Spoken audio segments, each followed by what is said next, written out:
At the height of the pandemic last year, paramedics in New York City responded to more than 7,000 calls a day. The amount of trauma they witnessed was a heavy burden many are still carrying. CBS News' Mola Lengi has more.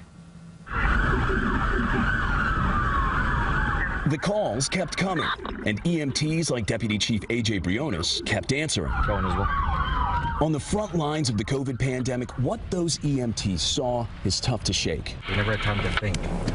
Once it started slowing down, that's when you actually had to worry. Worry, he says, about the toll on paramedics' mental health. PTSD is a rabbit hole. You get angry for no reason. You lose who you are.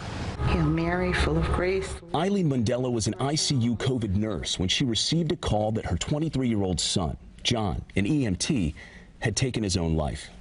My son had dreams of a future, and that was taken by this pandemic. John Mondello was fresh out of the EMT academy when the pandemic hit. He was sent to the busiest 911 call volume in the city.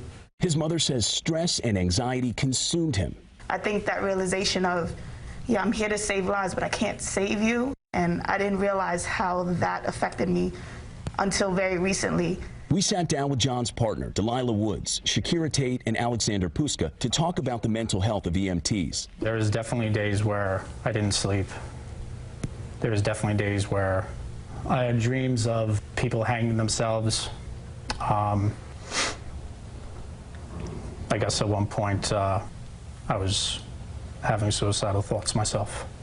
So I think we definitely do need a better support system that's in place for us first responders, not only just in EMS. Does the FDNY have enough mental health resources in place?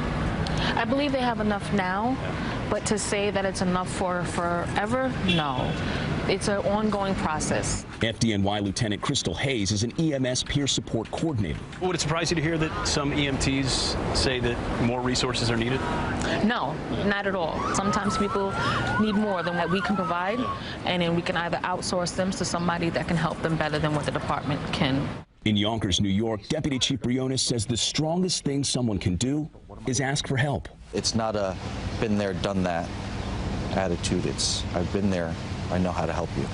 I want there to be more counseling made available. And my biggest hope is that no mother should ever feel the way that I do. Now, if you need immediate help, call the 24/7 National Suicide Prevention Hotline at 1-800-273-TALK. It is free and confidential.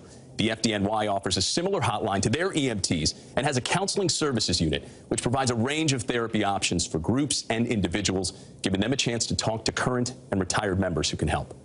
Mola Lengi, CBS News, New York.